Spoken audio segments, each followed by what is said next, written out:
गोली मारब सीधा माथ पर। ए बाबू का बुझले आई जब बात हमरा इज्जत औकात पर करब नहीं माफ, गोली मारब सीधा माथ पर। जगे जगे बावे हाला नाम सुनी के डेराला, बंदूक काटा के सवारी लागेला।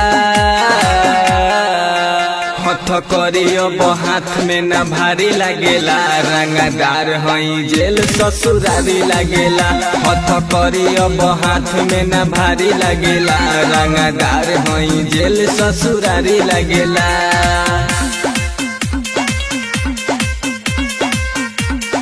जेल ससुरारी लागेला।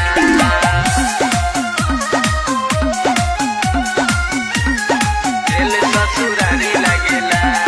जेल औरी बेल से पुराना बाता लूक रे, तोरा जैसा लइका दिने में देनी फूक रे।